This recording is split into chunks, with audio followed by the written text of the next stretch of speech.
Another thing I would say when I talk to people who want to move to management is like, how are you at managing yourself? Because you can't be a good manager of people if you can't manage yourself. How are your personal habits? Are you getting enough sleep at night? Can you keep track of tasks that you need to do? Are you seeing things through to the end? Are you taking feedback? Because your weaknesses will be amplified. Your strengths will be too, but the things you're weak at will become amplified. Now, instead of it being just you and your work, it's amplified across many more people. Today, I'm learning from Joel Lindstrom. Joel is a senior director at Hitachi Solutions America, responsible for the Power Platform, low code, and automation. Joel sold office equipment before starting his career in the Microsoft channel as a solution architect with Customer Effective. That was acquired by Hitachi Solutions 7 years later, and he's been growing his career there for over 10 years. I've known Joel for the past 15 or 16 years through the Microsoft MVP program, which he stepped away from a couple of years ago. And I have Joel to thank for giving me a break as a podcaster in 2017. If you enjoy my podcasts, you've got Joel to thank as well. And if you don't enjoy my podcasts, well, I don't know what you're doing here.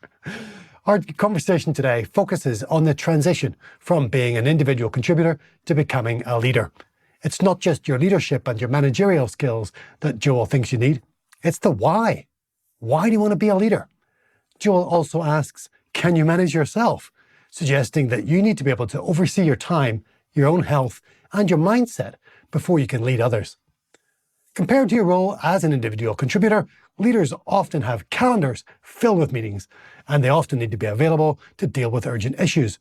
Joel shares his tips for managing your time, handling meetings and team communications when you have customers and team members across multiple global time zones. And Joel and I have slightly different points of view on whether practice leaders need to keep their certifications up to date. Let me know whether you're keeping your certifications current in the comments in YouTube or on the Practice Leading page on LinkedIn. Here's Joel Lindstrom. Joel, welcome to Practice Leading. Thanks for joining us. You've got a really amazing lesson you wanted to share with us.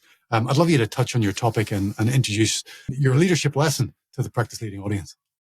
Yeah, so a little bit of my background. I've worked in almost every role in professional services, and my role for the last about 4 years has been leading the rapid solution development team at Hitachi Solutions North America, which includes an awesome team of people, many MVPs, as well as people who aren't recognized as MVPs, but are, just the best with the Power Platform. And the biggest lesson learned, because leading up to it, I was kind of, I don't want to say thrown into this role, but, we started a new practice, which was the Power Platform team. I came from our Dynamics team, which had really established structure. It became clear after our Power Platform work was just growing exponentially that we needed a team of people dedicated to that. So as someone who at the time was an MVP and had been kind of beating the drum about Power Platform, I was fortunate enough to be given the privilege to kind of launch a new practice. We call it the Rapid Solution Development Team, focused on low-code apps and automation. We started with 3 people and, have grown to now a total of about 30 people between North America and India. Great. And so in that process, I made a ton of mistakes. I never had any formal leadership or manager training and things like that. I've read books and things like that, but my original job was 10 years in sales. Then I worked in delivery on our CRM team and doing Power Platform, and then moved into leadership. So my kind of leadership training was looking at all the bosses I had had in the practice. I looked at and said, What did I like? What did I not like? And when I'm mentoring somebody now who wants to move into a manager role or a practice lead role, I make sure I touch on the good stuff or the exciting stuff and the not so exciting stuff, and really ask them, why do you want to be a manager? You want to make more money. That's usually part of it. You want to have a more impressive sounding job title to put on your LinkedIn profile. But really kind of, why do you want to do it? If you don't have an answer for that, you're not ready for it, because it's not what you think. There's prestige sometimes that comes with it, but there's also extra responsibility. When you're an individual contributor, like a developer, like a consultant, like an architect, right, like even a project manager, you're kind of responsible for you and your project. If I'm doing my job, then I can go on vacation, then I can, take off for the day. But when you're in charge of the team and the practice, you have a much heavier weight on your shoulders. And I talk to people like, what are you going to do the first time you have to lay somebody off or have a hard conversation on the annual review? You've got somebody who thinks they're the greatest developer ever, but they don't take feedback well. They're, dropping the ball. They're not updating their DevOps appropriately, et cetera. How are you going to have that, especially if that person, like the hard thing for me is a lot of the people who came into the practice were friends of mine, people I've worked with, Right. people that I've known from the community, et cetera. It's hard. It's not easy at all, especially, some people have a, really gung-ho confrontational personality. That's not me. And having to have that hard conversation, especially, if you have to let somebody go or put somebody on a performance improvement plan or something like that, it's not a fun conversation to have. Yeah. I love that question. Why do you want to be a leader? And if you can't answer it, then you're not ready. Right. There are some challenges. You've mentioned a couple, like having to give constructive feedback to people who, up until a few months ago, might have been your peers, right? And like you said, friends in some cases. You've worked with them for a long time. And now there's a different dynamic in that relationship. And then having to let somebody go. What are some of the joys that you find in leadership that you never had as an individual contributor on the flip side? I get more joy from seeing other people succeed than my own success. And that really is the case. I mean, it's like first time you're awarded the MVP award, it kind of goes to your head and you start feeling that does feel really, really good. But after you get the 4th, 10th, 12th, 14th, 15th time, it kind of wears off a bit. And, when I see people who came, especially they were fairly junior and green in their capabilities, or maybe they were a really good developer, but they couldn't talk to a customer. They couldn't do business discovery.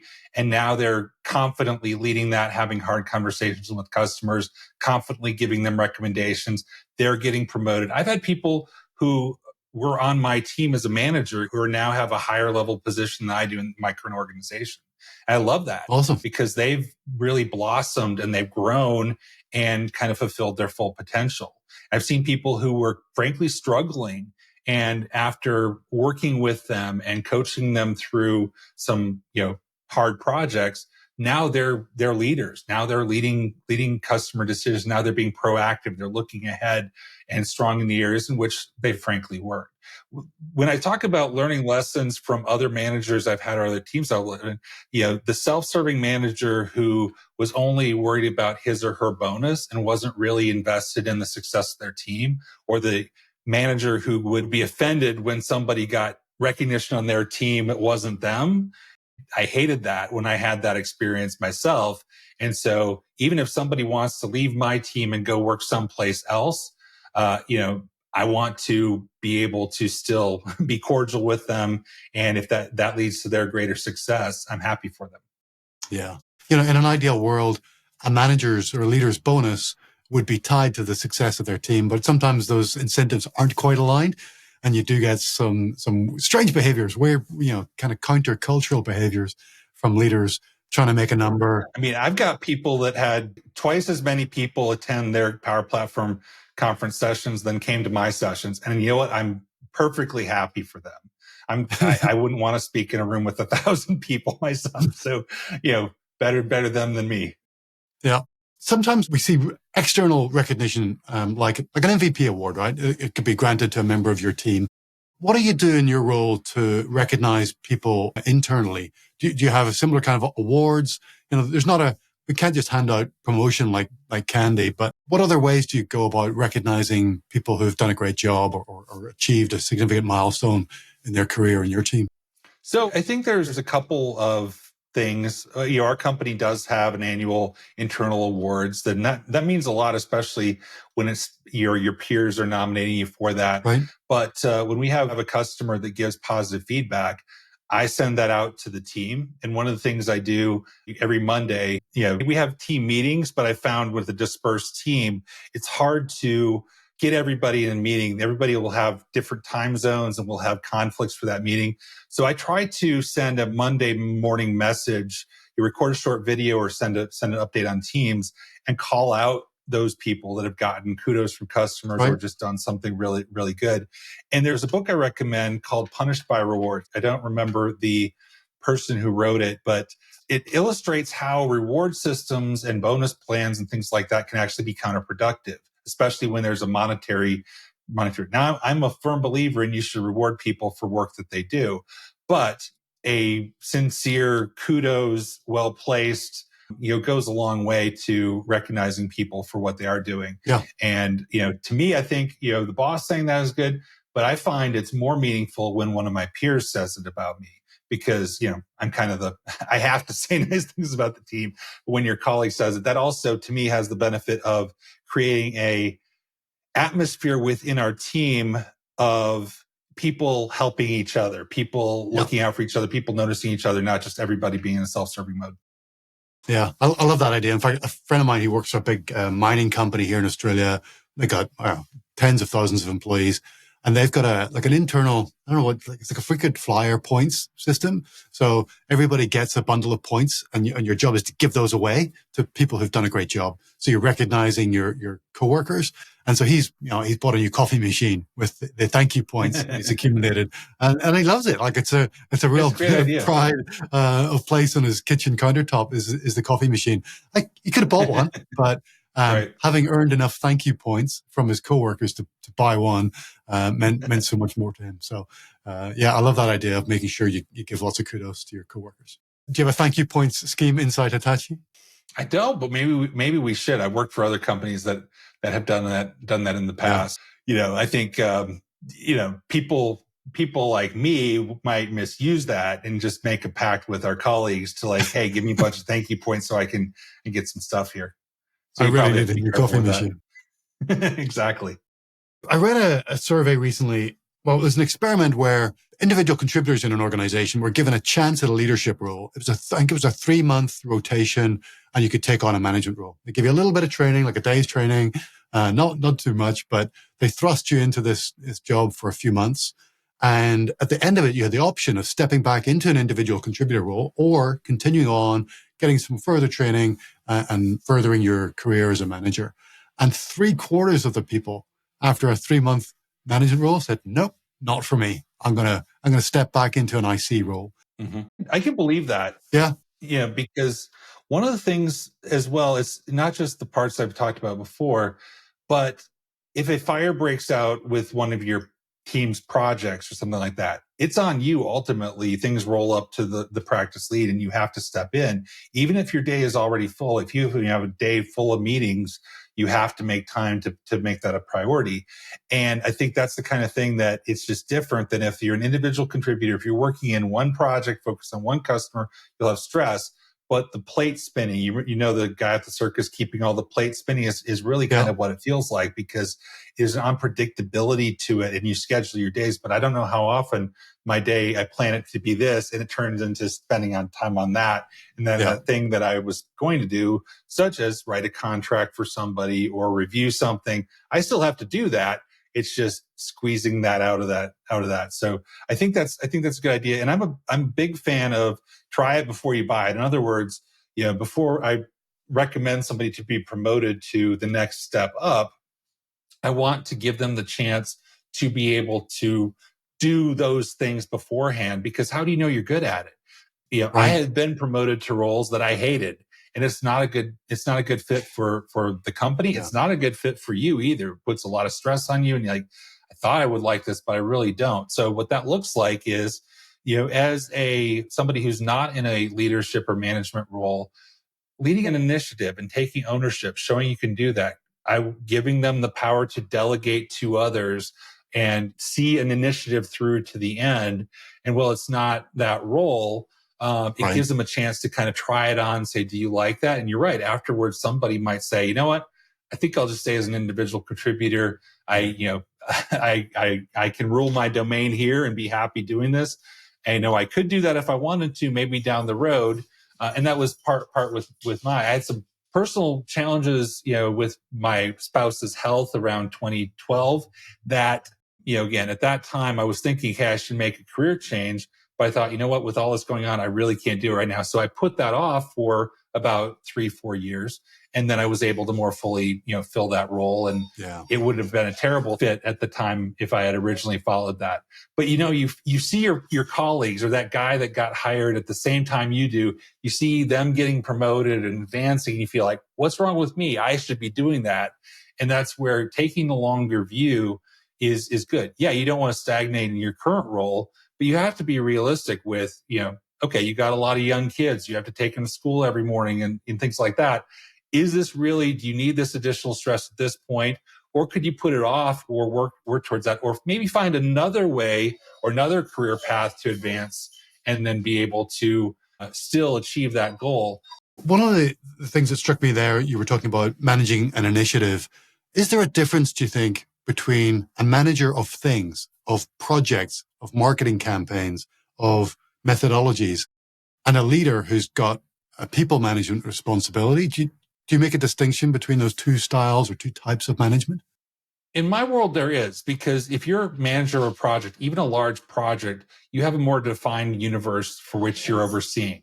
And you're doing a lot of the same things, but ultimately, when you're managing a team of people, say you're managing a team of 20, 25 people, you have a breadth and a universe that's bigger than just one thing. If you're a project manager or product manager, you're managing that one product, you have initiatives, you have goals, you have profit and loss for that thing, but it doesn't have the unpredictability of, I've got 20 different projects my team is doing. And if they start going sideways to a certain point, I have to step in. So I need to be aware of a lot more things going on. I've got other people on my team that help me with that.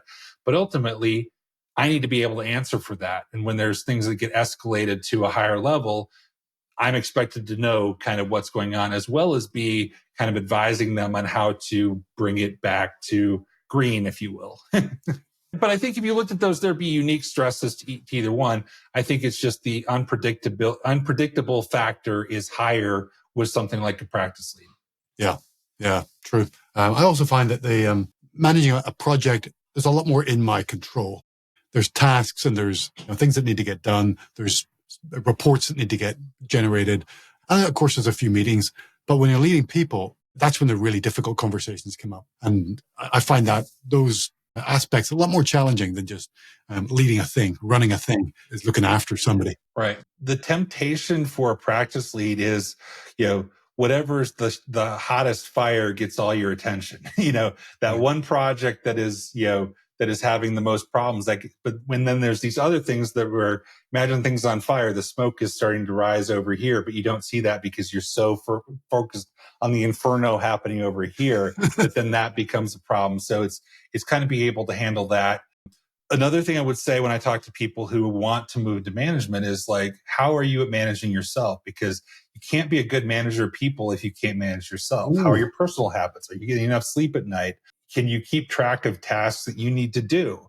Are you seeing things through to the end? Are you taking feedback? Because somebody who has terrible personal habits, never gets any exercise, never gets any sleep. And I'm talking to someone who hasn't always done the best in those categories, but I've had to learn that if you can't manage yourself, you aren't ready to manage other people. Yeah, I love that. There's a lot of personal development has to happen. Yeah, exactly. And it's just your weaknesses will be amplified. Your strengths will be too, but the things you're weak at will become amplified. Now, instead of it being just you and your work, it's amplified across many more people. Yeah, speaking for myself, tracking the stuff that I need to do in a good task management system and having the persistence just to keep it up to, or they're not even the persistence, but the habit of keeping it up to date, checking it off, adding new stuff to it, instead of just hoping I can remember what I need to do today. That's something I really need to work on. It's been a little bit of a struggle for a number of years. So I'm continually working on that. But I've been at the extreme other side where my temptation, like a lot of people who work with business applications, is you get too wrapped up in your systems. And I've gotten deep into Inbox Zero or something else like that, that you find yourself, all your time is consumed around your system and you're not doing the thing. And so I've kind of had to constantly modify that and guard against my tendencies to geek out on the whatever my task system is and just focus on what's the most important stuff. And am I doing that? And just accept that, you're never going to get everything done. Your work will expand to the time you give it. And that day may come occasionally where your task list is empty, but it's not. There'd be the more you clear your email inbox out, the more responses you get, which fill it up faster. And so it's an infinite game, and you just need to accept that and do the best you can. One of the challenges I've found moving into a management role is the lack of big blocks of time available to do good work, to think hard about a problem and get deep into something. There's a lot more meetings, right? That's just the nature of it. A lot more people to check in with and catch up with, and that fills up your calendar. And you're lucky if you can get in half an hour or an hour to sit down and think about a campaign or a strategy or a plan. Do you find that as well? And how have you handled that challenge? I do find that, and I've found some ways that are more successful than others. My first plan was to block off focus time every day. And since I cover North America, I've got customers in every time zone in North America. And so there's not really a perfect time, to do that. I do generally try and avoid scheduling things before like 9:30 in the morning, my time. And that way I can start a little bit earlier than that. The other thing is, it's so tempting to me to give up on sleep just to do a little bit more. Like, hey, if I stay up an hour later, I can clear out my email, I can think about this, but you shortcut the fuel for tomorrow. And by Thursday, Friday, you're ready to fall over dead. And so forcing myself to get enough sleep, something that's a huge problem at night, isn't a problem in the morning 9 times out of 10. And so I found that, especially as I grew from a small practice, I was very hands-on. Delegation is not second nature for me. I've had to, force myself to do that a little bit more and really kind of prioritize what I put the most of my attention on. And that also, to me, gives other people the opportunity to get experience and grow too. And so looking for ways to delegate that. I recommend strongly Cal Newport's books like Digital Minimalism and other things like that. Deep Work, I think, is another one of his. What was the last one he wrote, which was all about the hyperactive hive mind and things like that? And in my case, in his world, he's an academic, so he can say, I'm not answering any emails today. I don't have that luxury. But I would say be cognizant of how you're adding to the problem. Like if you have a culture that's very meeting saturated, are you like scheduling all your emails to arrive at somebody's inbox so they suddenly get 20 emails from you? And you're adding stress to them, which leads to more meetings and that sort of thing. I'm a believer that the average meeting is too long. It doesn't need to be 30 or 60 minutes. We just choose that because that's the default. Have a 15-minute meeting. I try and I've done every permutation. I've tried grouping all my one-on-ones on one day and spreading them across multiple days. There's not a perfect answer for that. Put them all on one day, that's really stressful and a lot of switching between things. Where I've settled there is spreading them out with a couple per day. And, some people on the team don't need a weekly check-in. Some people are fine with a bi-weekly check-in, but just making sure you're staying in touch close enough, to do that. The other thing that helped me, and I used to be really all into the productivity hacks, but then I realized it was just moving the chairs around. But one thing that I realized was there's things that are urgent that I have to do, such as there's a problem with the customer, estimating a new project, checking in on how project's going. I need to do that. But then there's the second wave of things that are important to keep the system going or avoid problems from having. The proactive check-ins, checking things I need to approve, that kind of thing. One thing I've done there, and it became a challenge, like if you put them all on your main calendar, it will cause a problem because it looks like your time's all filled when it's really not. And I do need to be available for people on my team's scheduled time.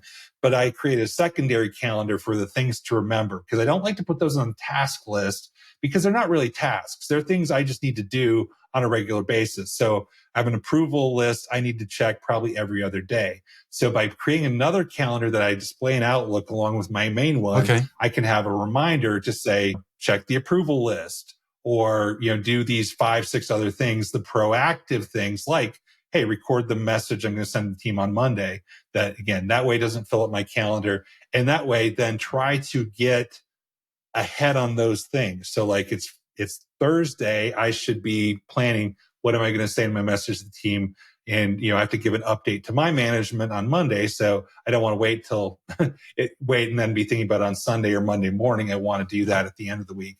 And if you can keep that going, it's not perfect, but it does make things a little bit more sustainable. So I have a similar system. I use a tool called Motion, and I add my tasks to it. So, and it's like a task list, and you can group those into projects. But every task gets added to your calendar as a free time event. And then if I complete the task in my task list, it disappears. If I don't, it gets rescheduled. And so Motion is constantly rescheduling all the tasks in my task list based on the priority of the task or the project or the deadline. And it just works a couple of days ahead. So it fills up my calendar today and tomorrow with stuff I need to get done. But if anybody else looks at my calendar, that time's available. And I'm not Motion, but using systems like that, I get anxious when I see 3 things at the same time, even if one's a free one. It just feels overwhelming to me. So I don't really like that, but I think I can see how that would work well for others. Yeah. Superware, which is my full-time business. I've got Customy, which is my side hustle. I've got my family calendar. I've got kids' activities and all sorts of stuff happening. You got a lot of stuff for sure. Yeah, there's a lot of calendars going on. I think we all juggle with that. That's nothing unique. Joel, is there anything else you wanted to share about that decision? That can I become a leader? Anything else that you recall when you were going through that decision, like 4 or 5 years ago? Any regrets? Any surprises that people should consider before they make the leap? Not necessarily regrets or mistakes, but I would leave you with one other of my philosophies and lessons learned. When I was in sales, I had managers who would pound us over the head to dial the phone. We sold maintenance software, and I was on the inside sales team. And they were like, dial. I want you to make 100 calls a day. But they weren't willing to do it themselves. Same thing. I've had managers who would like pound us over the head, like, you need to get certified, get your certification update. But you look at their list, they have no certifications. I'm a firm believer that as a manager, you shouldn't ask your team to do anything you're not willing to do yourself. Not that you're going to do their jobs for them, but it's like, that's why I fight against the move into management and forget everything technical that you know. Right. No, you should be able to, talk to customers about the technology that you're using. Not that you're as good as every developer on your team, but have integrity with your team. And, that also, I think, protects you from being an out of touch manager that is overbearing and being unreasonable. Because if I'm not willing to ask myself to work a little bit later to solve a problem, what right do I have to ask them to do it, is my philosophy. So just to clarify, are you saying that a good manager keeps their technical skills and certifications up to date to set an example for their team? Or that when they were an individual contributor, they were the type of person to keep their technical skills and certifications up to date? Do you still do your certs? I just scheduled the AI 900 and the PL 500 exams for myself. So yes, I'm asking my team to get certified. Okay, cool. I'm going to get certified too. Yeah, right. All right. Well, good for you. I have to admit, that's not a practice I've kept up to date with. So I do take training courses. So we did the Demo to Win demonstration training recently, and I took part in that, and I did my demo and built it out. I'm taking some industry training around financial services because we're doing a lot of work in that sector. So I'm taking a training course in there. So, I do like to set an example of continuous learning. Well, and especially here's what I would say though, especially work with Power Platform. Somebody who has developed or worked with the technology 5 years ago, especially with everything like Copilot Studio. Right. If you're not doing that and you're managing the team, especially if you're involved in scoping projects and validating projects going successfully, that's very hard to do if you don't know how the technology works. Then you're basically just a middle manager. Yeah. All right. Good advice. I'll take that on board and maybe need to do a couple of certs. Copilot Studio, for example. Go get certified, Neil Benson. Copilot Studio is definitely one I need to brush up on. So thanks for that hint, that nudge. Great Absolutely. stuff. Joel, thanks so much for joining us in Practice Leading. It's great to catch up with you. Yeah. Thanks, Neil. Thanks for the conversation. Thanks to Joel Lindstrom for joining me today on Practice Leading. My takeaways from today's conversation with Joel are revisiting my why. Why did I take on leadership responsibility? A question I ask myself almost every day.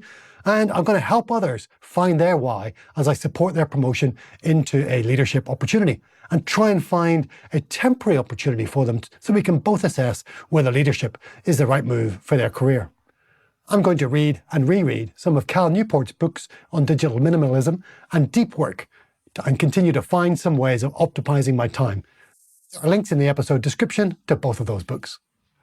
I'd also love to copy Joel's idea and send a Monday morning note to my team reflecting on the achievements of the previous week and the priorities upcoming for the new week. I think that's an awesome idea. Finally, technical certification for leaders. Well, I think I'm going to pass on Joel's challenge of keeping my certifications up to date. I do believe that leaders should set an example of continual learning, but our business has got a CFO with qualifications I'll never have. And I think it's the same for our delivery team now. They've got technical certifications I'll never have either. Thanks once again, Joel. I hope you join me again soon on another episode. I hope you enjoyed this episode of Practice Leading and found it just as inspiring as I did.